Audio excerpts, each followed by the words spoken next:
to Three Man Weave, episode 11, here with co-hosts Enzo Makuchi, Kevin Sweeney. And today we've got an extra special episode of Three Man Weave because now we are officially sponsored by Martel HVAC. Thank you to Martel for sponsoring. Got us all the hoodies. Sweet hoodies. Check out the YouTube. Say hello to YouTube boys. Check them out if you want to see it. Pretty tough. Got the logo, got the flag, tough hoodies. I'd like to thank Martel, and for any of your air conditioning or plumbing needs, call 774-233-1135 or visit martelhvac.com. Now, attend to some start sits. Get right into it. Hold on. Before we even say, I just want to formally apologize. I think he's trying to tell me it's my fault that Ramondre got hurt. Blah blah blah. I'm sorry. That sucks. I mean, I really feel bad. I'm sure everyone who had Ramondre went and scooped up Zeke. It's the end of an era, so I guess we won't be talking about Ramondre anymore. But It's a sad day. yeah, It's a sad day. Yeah.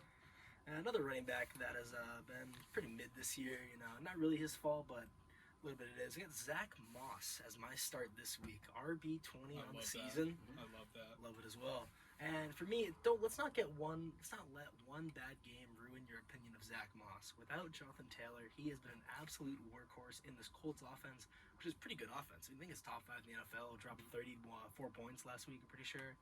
And last week he saw 21 touches in an offense that has been really good since they're playing Cincinnati. They led up 28 to the Jaguars. And I think at least 70 rushing yards, 3 catches, and a touchdown for Moss is not a ridiculous expectation for him. I'm guessing, a 25-plus game, I think, is very possible for him. And I think he's at a really high floor, too. I think 15, 16 points is the worst you're getting from Zach Moss this week.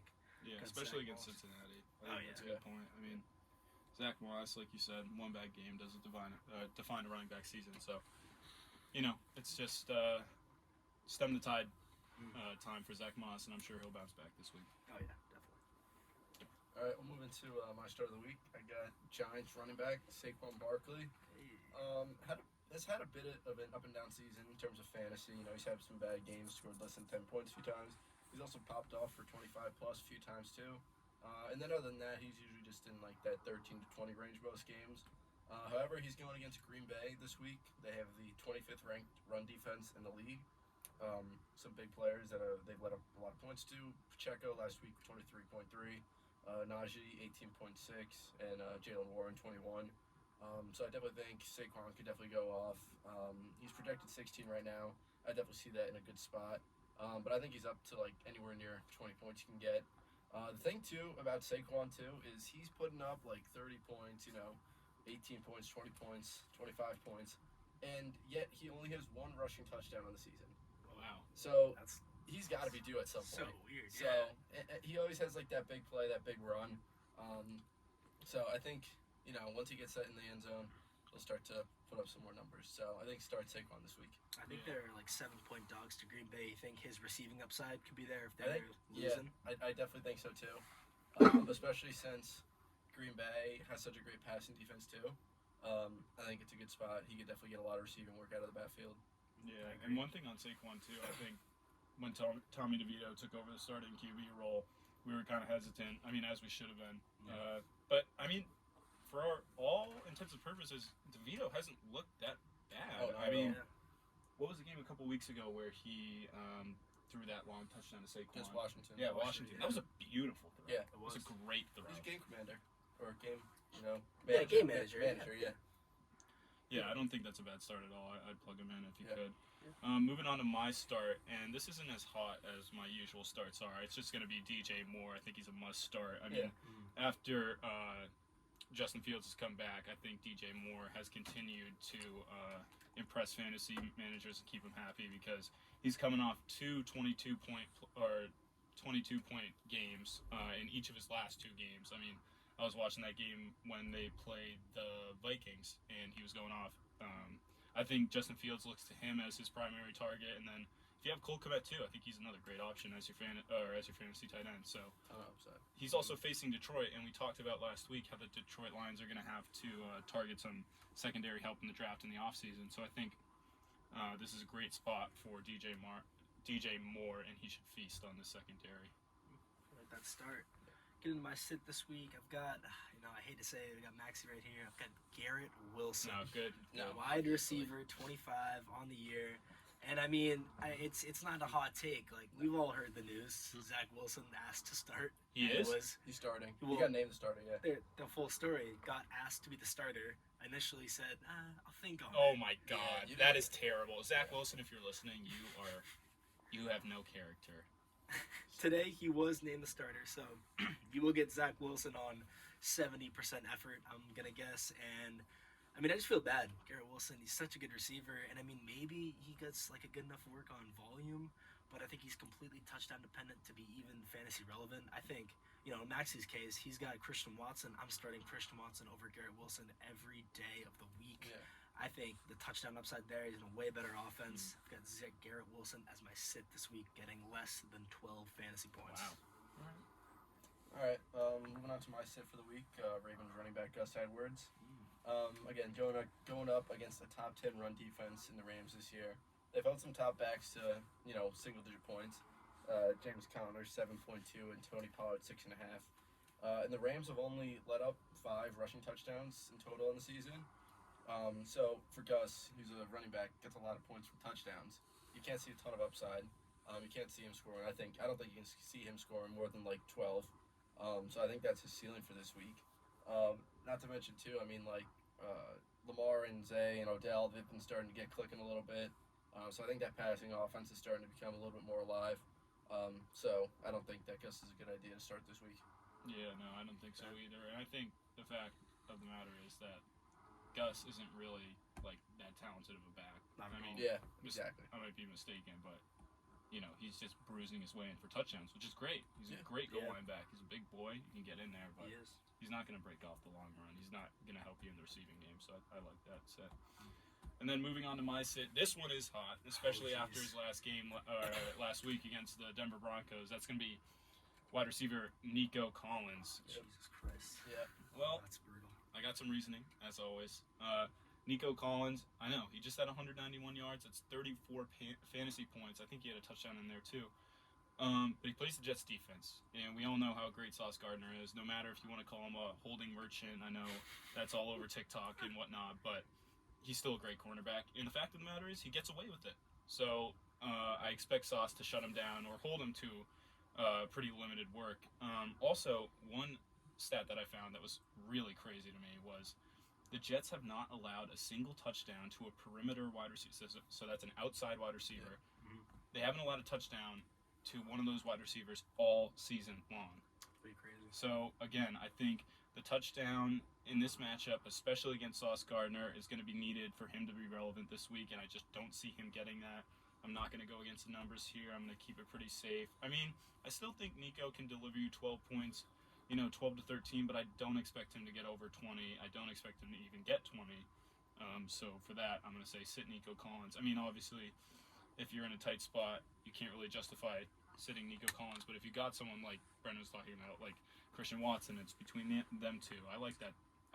Start Christian Watson or some of these other guys. That's crazy to hear that, saying to start Christian Watson after all the hate this Yeah. year. I don't like Been a Christian long Watson, road. but I Been a mean, long road. they played the Chiefs and he had 27 points. He had 2 touchdowns, and Yeah. he was against that kid Trey McDuffie, right? Trey McDuffie. Trey McDuffie? He's Yeah. good. Yeah, He's yeah. really good. Yeah, he Underrated. is. I don't think he gets enough credit. And I gotta assume that McDuffie would have been on Watson. Yeah. So You would assume so. seems like he had his way with that. Yeah, no, all right, getting into our part 2 of our Christmas list segment. Last week we had an NFC. This week we got AFC, and I'll start it off with the AFC North. Got the Baltimore Ravens, and for me, their Christmas list is not even something they can get the offseason, nothing to get now. I think they need the number 1 seed or home field advantage. I think that this year would be, if the Ravens do not make the Super Bowl, it is going to be an all-time missed opportunity for them. Think about the landscape of the AFC. Burrow, done for the year. Deshaun, done for the year. Trevor, done for the year. Chiefs, struggling, 8-4. You have a lead on the Chiefs. You can't let that go. Yeah. And I think the Ravens need home field advantage. They need number 1 seed. They have to be in Baltimore and setting the tone of these playoff games. And I think if the playoffs run through Baltimore, then they should be the favorites to go to the Super Bowl. I think they're over the Chiefs. I think they're over the Dolphins. And I think they should be the favorites. I think they need number 1 seed for Christmas this year. And number 2 in the division, the Pittsburgh Steelers. I've got a splash move at QB. Because I'm looking at this roster. Their defense have played really well. T.J. Watt's in his prime. He's fantastic. Pickens, Deontay, and Freiermuth really aren't the worst weapons. These aren't the Patriots we're talking about. This isn't Not to Devontae mention Parker. you have Jalen Warren too. Exactly, he's looking emerging. Like a great back. Oh yeah, I think pretty good weapons. Definitely nothing to complain about there. And I think new coordinator as well. Matt Canton is out. I think the excuses are out for Kenny Pickett. I think if this offense can be consistent, the Steelers could be a perennial contender. So I think a move for Kyler, a move for Fields, a move for maybe even Kirk Cousins if that injury doesn't hinder him too much, or a push for Drake May in the draft. I mean, we know the Patriots; they'd be willing to trade down for a bag of chips. And I think if the Steelers want to make that deal, I think that's something that they should look into. A little Drake May. I think splash move for QB for the Pittsburgh Steelers. For the Cleveland Browns, they need to assemble the dream team of scouting because they have no cap room in the next couple years and no draft picks. The Watson contract is about to hit, and it's a $63 million cap hit for the next 3 years. 63, 63, 63 each year. That is insane. They only have $6 million in cap room next year, and they're going to have to hit on a lot of day 2 and day 3 picks. They have 8 picks in the next draft. 6 of them are in rounds 5 or later. That is incredible. So I think they need to just pay the scouts as much money as you can so you can hit on a couple of these picks and maybe next year compete for a title. Despite, I thought Deshaun played pretty garbage this year. I thought he was not worth that contract at all. Whether it was injury or not. Literally. Oh, yeah. I think Russ matter. played bad last year in That's fair. Denver. Russ won a Super Bowl. Give him one more year. All right. That's fair. That's fair. We're not getting you're not about to compare Deshaun Watson and Russell Wilson. I'm not letting that happen on this podcast. I don't think next week, possibly. I don't think that's that crazy. I don't think it's that crazy. Final team in the AFC North, I've got the Cincinnati Bengals, and for me, it's like my Saints take last week. It's to realize they can't run Joe Burrow into the ground. I think this is a hot take. Many people, I don't think, agree with this, but I think the recklessness shown by the Bengals towards Joe Burrow this year was insane. He injures the calf, expected to be out for 2 to 3 weeks when it happened. Turns out he's not out for any weeks. Rushes them back against the Browns, which he historically struggles against. He, plays garbage. Like the first 4 weeks, he was statistically the worst quarterback in the NFL. And we know Joe Burrow didn't just stop being good; he was playing hurt. And I was honestly, with the calf injuries, you worry about ACLs, but I was more worried about he can't escape. What if he gets Myles Garrett just clobbers him? What if that turns into a broken collarbone? Yeah. I think it was ridiculous recklessness by the Bengals, completely putting their chips into a season that they didn't have to. They said it themselves. I think there's a quote of, whenever we have Joey B, our Super Bowl window's open. All right, well then plan for it. Yeah. Another reason of that, the T. Higgins contract. They could have gotten a first-round pick for him so easily this year, so easily. And he's out of his he just hasn't looked like himself this year. Exactly. Well, I think that's more attributed to the quarterback room. I mean, I'm not even sure on his talent-wise. You can debate all you want for that, but get a first-round pick, draft a receiver. Yeah. Imagine they could have gotten they can't get Marv obviously, but another top receiver in this draft to replace Higgins would have been perfect. Would have been so perfect. And I honestly think after seeing Jake Browning play, maybe this is a little 2020 hindsight here, but if Burrow sat out to week 4, are the Bengals not in a same or better record with Burrow making a playoff push? I think they are. That's a good topic. And I think the Bengals management really has to take an internal look of how they have to value their quarterback to make sure he doesn't last. To make sure that he can last 15 years and not 5 years and get injured again. He's had 2 season-ending injuries, and I think the Bengals have to realize that if you have to kill a year of his prime because he's hurt, then you got next year. I think the Bengals just need some self-awareness. All right, so then we'll move on to the AFC West now. We'll start with the leader of the division, Chiefs. I think it's pretty obvious. They need wide receivers. Oh, yeah. And it was pretty clear since week 1 when they lost to Detroit, coming into the season, big Super Bowl defending champions, and the wide receiver core basically blew that game. Kadarius Toney had 2 awful drops that led to turnovers, and just overall, their wide receiver room in general. Kadarius Toney, Sky Moore, Rashee Rice, Marquez Valdez-Scantling, just not going to cut it. And then, even Kelsey just, hasn't looked like himself all season. And, the thing is, too, you can start doubling Kelsey when, there's absolutely no threats on the outside. So, this is just not a reliable like receiver room. Like if you want to go against like the Niners, the Dolphins in the playoffs, the Ravens, the Jags, like some of these top teams, the Eagles too. And the thing is, they had opportunities. They could have traded or signed like Devontae Adams. He wanted out of Las Vegas. You're telling me like he couldn't have gotten on the line. Like they couldn't have unloaded a few picks for Devontae Adams, who's still towards the end of his prime, but he's still a good receiver. And the thing is too, like Mahomes can only take them so far. But I think the Chiefs are like being exposed. Like they have no wide receiver room. So I think what they need most is some wide receivers. Whether it's trade, sign. I mean, there are some good wide receivers in this free agent class. So whether it's a trade or a signing, I think they got to get some wide receivers. Next up, the Las Vegas Raiders. I say for them is their Christmas list is to finally hit on a first-round draft pick this season. I was looking back through their drafts, and they're just horrible. Of their last 7 first-round picks, I say like they've only hit one in Josh Jacobs. You could say whatever. Tyree Wilson is still developing a little bit. Yeah. But like bring it back to 2019, you had 3 first-round picks. You have Cleveland Farrell, 4th overall. And I like, don't even know who that is. Yeah, Is he out of the league? Like I think he's on some like random team. But like Cleveland Farrell. There's a reason we don't know where he is. Josh Allen for the Jaguars. Yeah. Still on the board at the time. Ooh. Passed up on him. There were so many big names they passed up on. I mean, they later in that draft, their second first-round pick, they got Josh Jacobs, who's franchise running back. Jonathan Abrams, nothing crazy with him. I don't even know if he's still on the team. Go to next year, you get Henry Ruggs, bit of an unfortunate situation that happened with him. Damon Arnett, again, similar unfortunate situation that happened with him. Alex Leatherwood was on the team for a year. Oh, he was awful. Yeah, and he was god awful. 1.5 year, 2 years, something like that. He was god awful. Yeah. And then Tyree Wilson, it's maybe too early to tell, Yeah. but he's not looked so good all season. And they'll probably have another top 10, top 15 pick this year. So maybe fingers crossed for them and their fans that they'll hit on it. Next up, I got the Chargers. This might be a little bit of a hot take, but I think Justin Herbert needs to start upping his game a little bit and start playing up to his standard. I mean, yeah, the coaching situation is horrible, but like it's just like the same excuse over and over again. It seems kind of boring. Like he has like some good weapons. He had Keenan Allen, Austin Eckler, Mike Williams before he got hurt. But like I was looking at his stats earlier, and it's like some of his stats he's just like regressing. Like 2021, he had 38 passing touchdowns. Last year, he had 25. Like that's 13 less. Like that's a big regression. Yeah. And then he also went from over 5,000 passing yards to 4,700. And like this year, it seems like he's gonna probably be in like that similar, like 27 touchdowns, like probably like 4,500 passing yards, something like that. Maybe even less than 4,500 passing yards.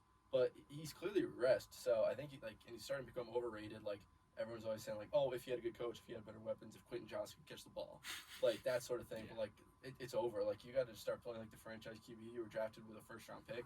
You got to start playing like it. And then finally, the Broncos. I think they just kind of got to buckle down and make a push for the playoffs. They were one of the hottest teams before meeting Houston, which they had a pretty bad game. So I mean, they've rattled out 5-6 wins in a row before that. Yeah, and they very easily could have won that game. Exactly. Houston, they were right down on the goal line. They just couldn't push it in. Exactly. So. Yeah. I think they can still make a push for the playoffs with the remaining schedule and maybe rattle out some wins. They're behind Indy and Houston in the playoffs right now, so Houston obviously has a tiebreaker over them. But they're playing great football too. Like you can't deny that. But I think they'll ultimately need to win out if they want to have a shot at making the playoffs. That's fair. All right, so now we're going to move over to the AFC South. So to start off, we're going to go with the Texans. They are looking great. They made a miraculous turnaround from the past couple seasons to this season. C.J. Stroud's looking like the truth. Tank Dell and Nico Collins are looking really, really good. But they're still missing a big piece on that offense, and that's that RB1.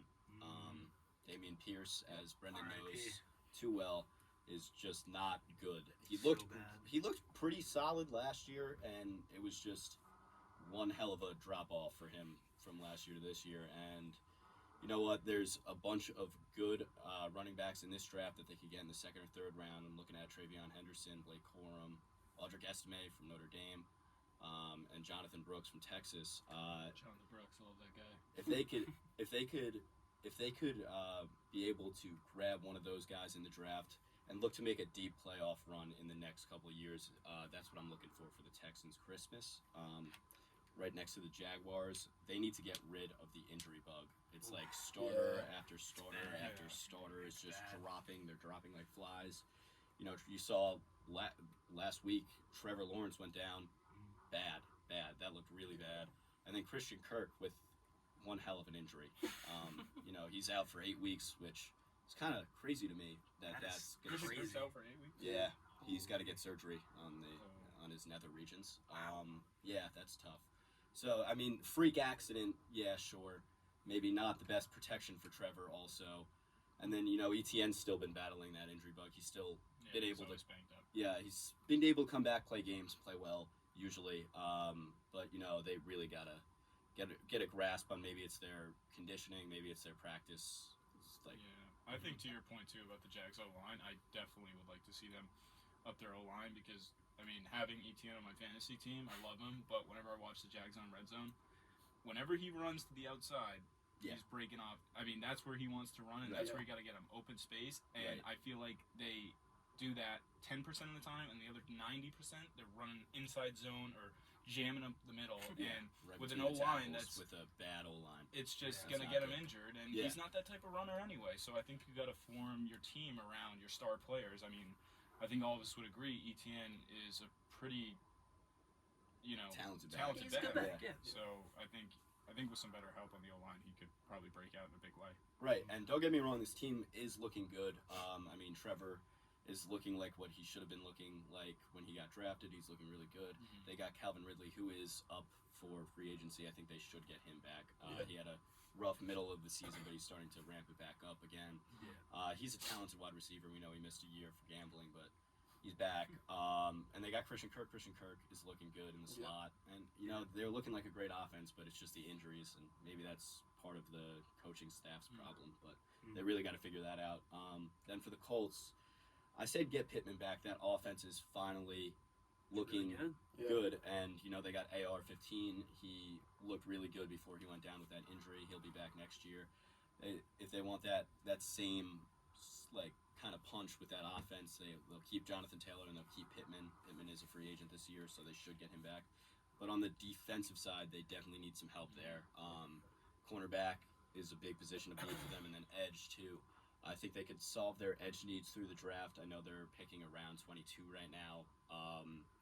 So a guy like Jared Verse from Florida State would be a huge pick for them, and he's been pretty dominant on that team, and I think he could be a pretty big impact coming right out of the draft for them. So overall, just get Pittman back and maybe bolster the defense a little bit, and they'll be looking good. And then Titans, just scrap everything and do it over I again. agree. They are old with talent, and that historically doesn't work. Derrick Henry. He's awesome, right? But he's don't look like that. Come on, dude. Derrick Henry's awesome. Come on, And- dude. And he is old. He's very old. He's getting Very old. true. Then you got D-Hop out there, old again, but very good. And, Jeffrey Simmons is getting up there in age a little bit. Will Levis is good. He's a good guy to start the rebuild with, maybe. He looked good in a couple games this season, throwing a D-Hop there. He's a dog. So, you have a good starting piece for that rebuild. You just got to build around him, kind of.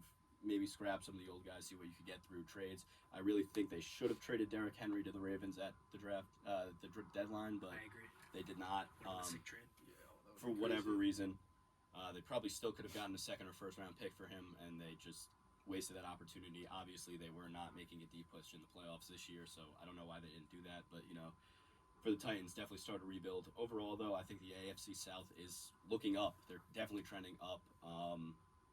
Throughout the years from where they had been in the past 5 to now, it's like a completely different division. So it's looking good for them. Just a couple things they need to work on there. All right, moving on to the AFC East, and we're going to start it off with the Dolphins. So, looking at this team, first of all, their D-line is in a bit of a bind here with Christian Wilkins. I think he's a pretty good D-lineman. He's kind of a staple in that team. I mean, you always see him on the mic'd up. He's always got a hot mic talking his game. But I think he's a good player regardless. He's going to be a free agent, so I think you got to look to bring him back because also on the other side of that, Raekwon Davis, an emerging star, pretty good player. He's also going to be a free agent this year.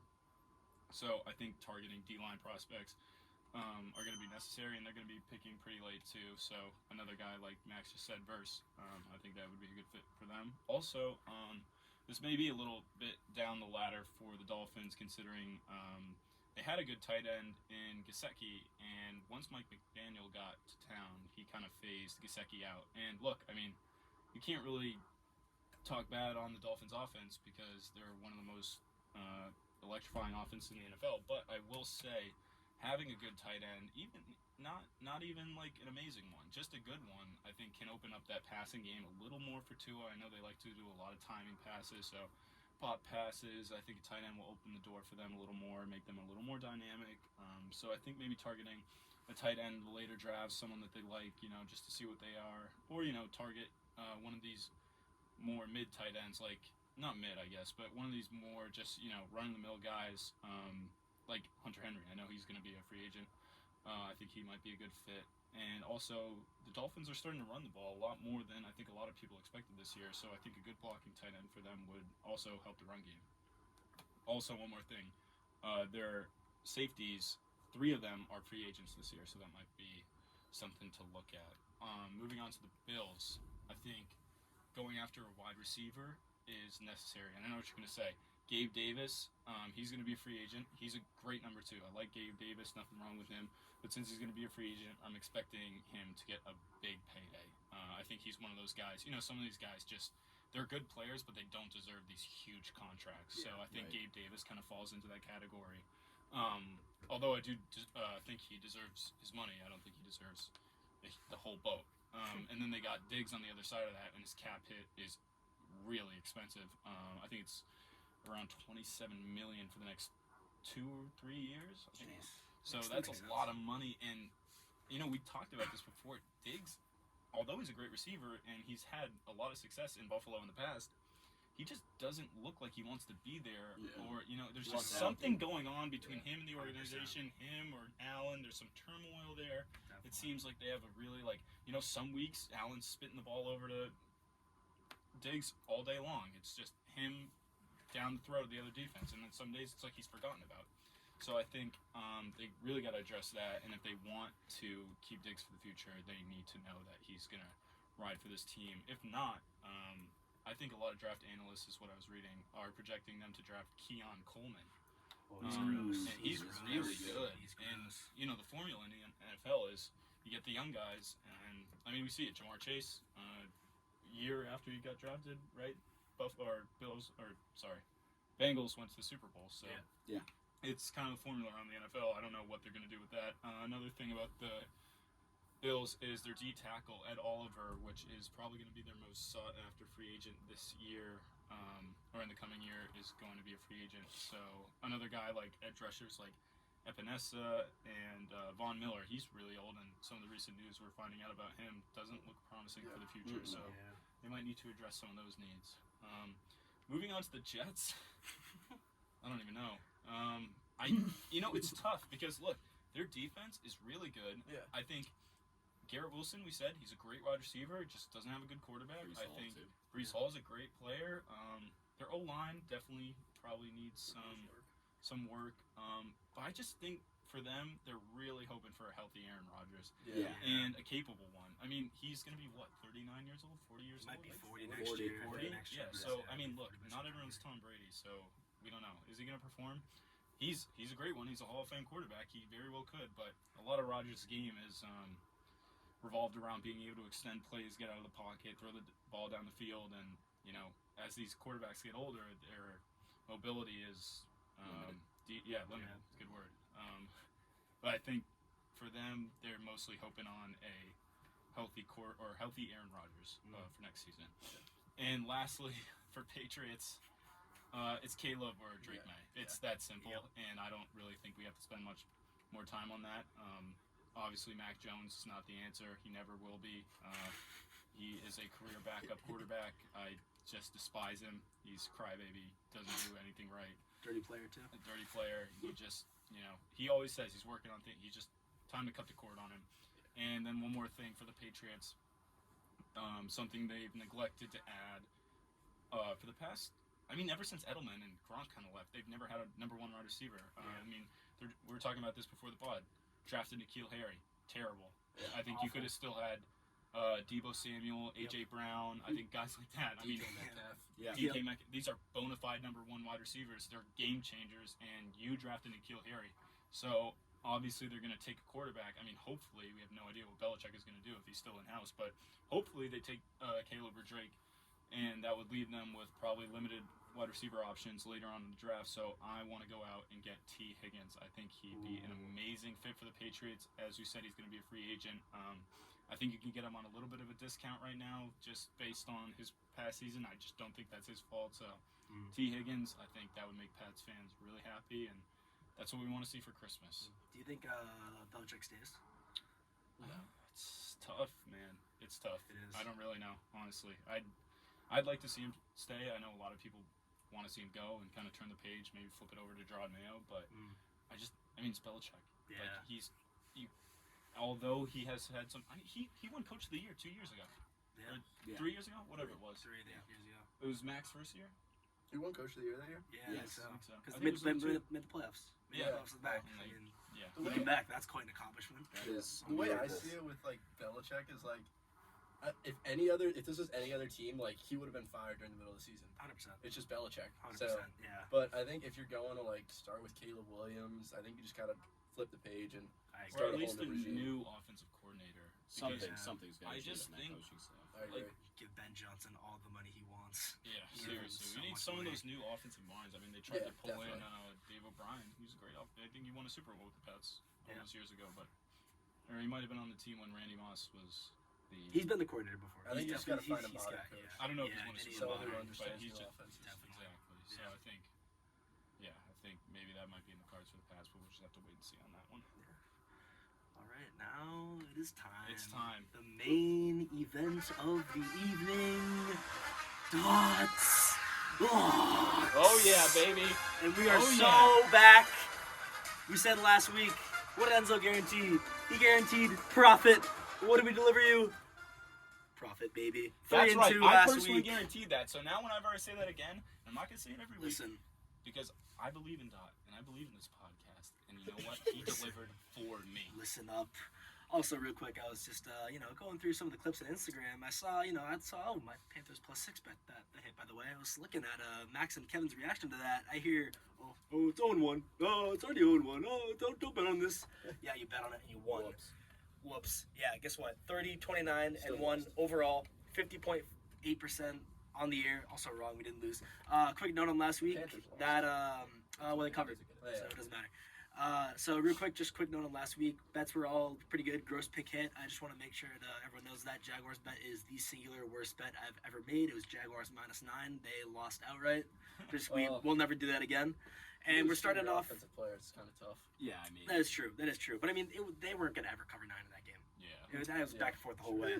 No, We were on that's the wrong side there. And we're gonna start off this week with, we usually start with the gross pick. This week it's, as Patriots fans, it's a pick that we just know is gonna happen because there's just no chance for us. It's Patriots versus Steelers, Thursday Night Football, under 30.5. Some quick stats on this game. It is the lowest point total in 17 years. There has never been a total under 32.5, and we are at 30.5. And the line, I caught this at 30.5. It's down to 30. Yeah.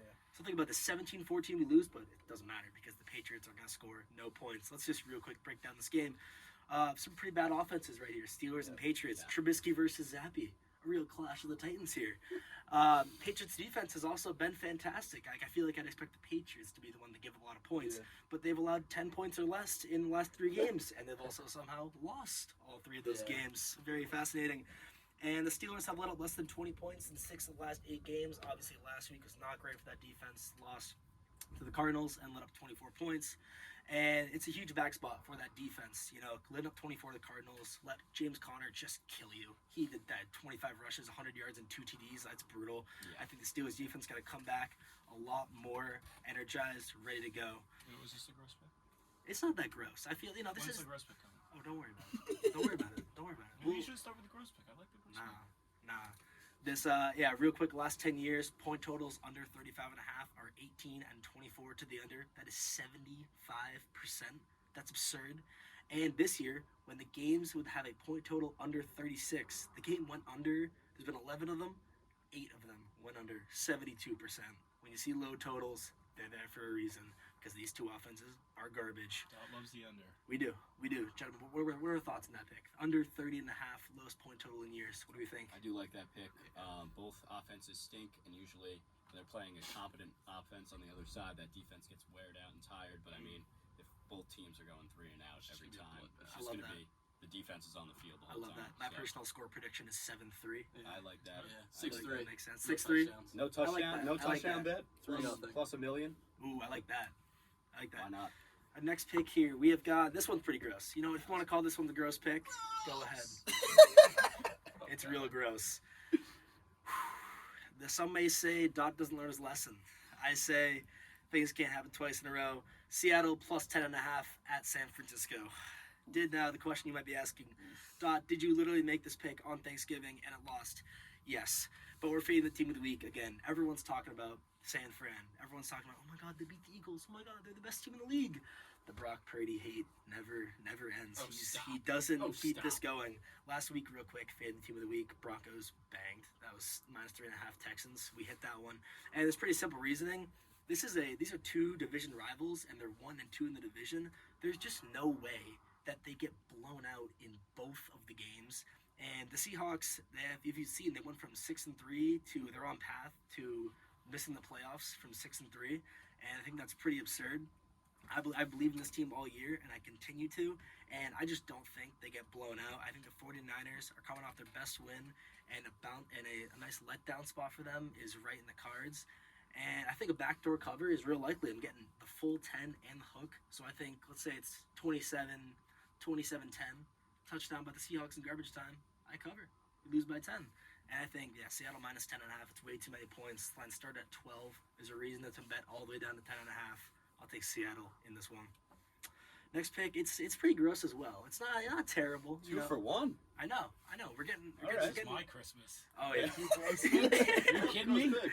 I mean, you could say it's gross, but I just simply, I talk about bounce back spots. I talk about buying low, selling high. I'm gonna go back on that reasoning. I've got Dallas -3 versus Philadelphia, and the Eagles, they got exposed last week. Listen, I'm not a big one to bet against the Eagles because Jalen Hurts always finds ways to win, but the Niners exposed. True. The Niners exposed. The Niners. It's a cringe. Yeah, I know. The Niners exposed the issues with Philadelphia. That secondary might be. Is it bottom 8 in the NFL? Is it bottom 5?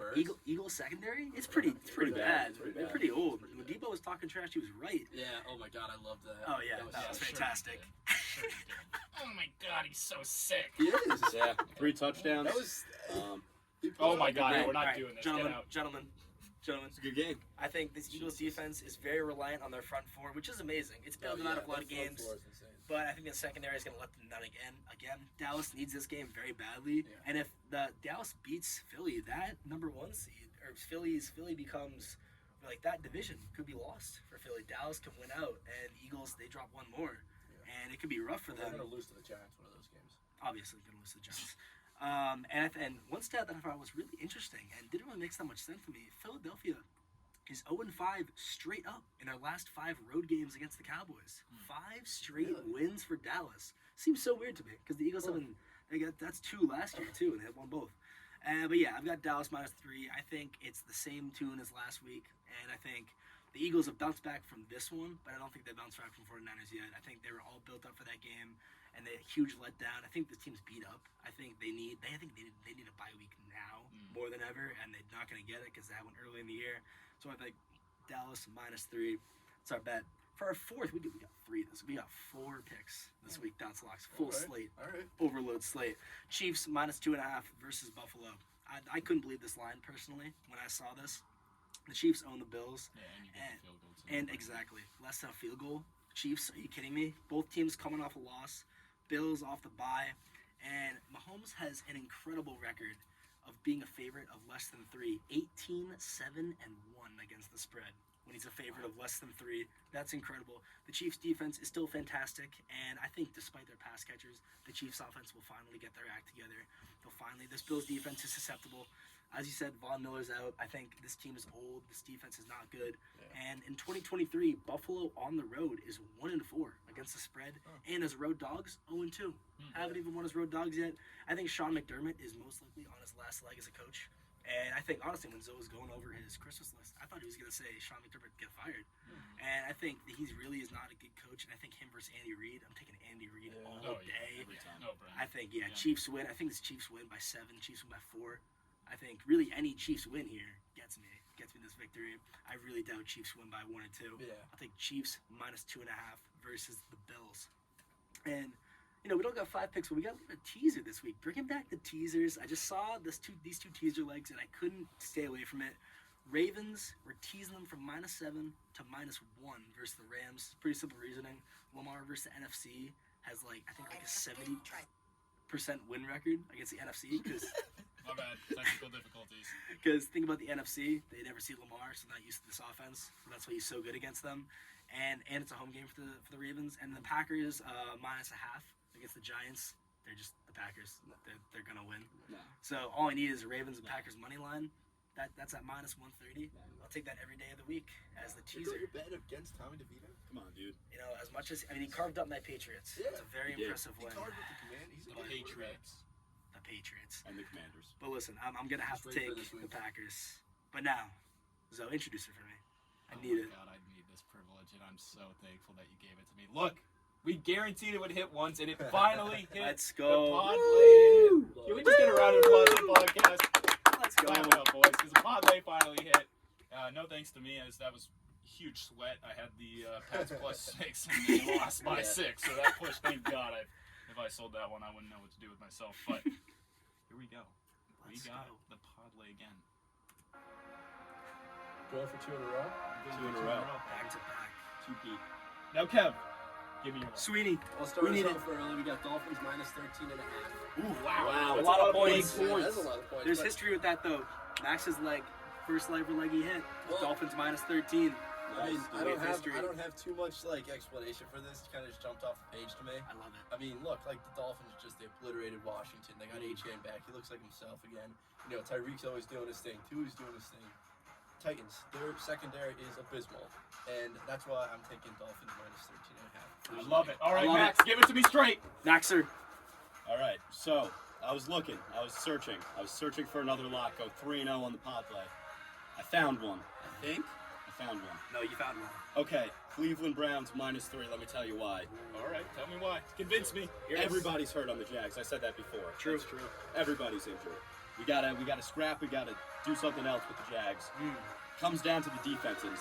Who has a better defense? The Cleveland Browns. Goddamn right. -3. Lock it in. All right, here we go. Let's go. Here we Let's go. go. Here we go. Round and third right here. We're taking Houston -6. I think they bounce back. I think this is a pretty safe pick. We're just trying to get the lay down. We got a nice safe one. This shouldn't let you down. Usually I go with the props, but I can't. I love Stroud. I think the Houston Texans blow them out. And Dot, here we go. Bring us home. Bring us home. I need it. It's time for the tuck-in. And we get tucked in by this line that makes no sense. No sense. Lions versus Bears. Over 40. This game, last time these two played, they scored 56 points. The line's at 40. Justin Fields is back. Gentlemen, Justin Fields, this is honestly, we know the Lions offense. We know it's really good. Yeah. And, the Bears offense is not that bad. The Bears put up numbers against, this Lions defense has been putting up the Saints, 28 points. The Saints suck. Yeah. The Saints can't, score an offense against anybody, except they did against the Lions. And the Bears, listen, last time they played the Lions, it was a back-and-forth game, shootout. I'm saying it happens again. I think the Bears actually win this game. It's the 5th pick on Lions locks. But, listen, I think both teams get to 27. I don't know how this line's only 40. Maybe it's a trap. It doesn't matter. Lions versus Bears, over 40. Lock it in. Lock it in. That's the Podlay. And you know what? I'm staking my reputation on this. Once again, I guaranteed profit last week on Dot's Lots. I'm guaranteeing profit on the Podlay 2 weeks in a row. Let's go. Let's go, gentlemen. And that's what we got for you. Sorry for we got a little flair for the dramatics this week, but we're hyped up. We just won a Podlay. This is It's incredible. This First is one. amazing. First one. We love it. Gotta go back to back. Don't let us get one. We'll go back to all back. we That's right. said. Don't let us get one. Hey, Jalen Brown said that. They won 2 more in a row, and then they lost. Boom. So you got Exactly. 2 more. We got in you. 2 more. We got That 2 was- more. that's We in got you. 2 more in us. All right. All Thank you for everyone Appreciate tuning watching. in. Having a lot of fun with this, as you guys can tell. So we really appreciate all your support. And thanks to Dot and Martel HVAC. Martel first HVAC. sponsor. That's Yes. huge. Brought to you by So, Martel. Follow the IG, follow the TikTok, follow the YouTube. And and one more announcement before we go this week. Finals week is coming up. Just want to wish everyone good luck on their finals. What a But good guy you are. you know what?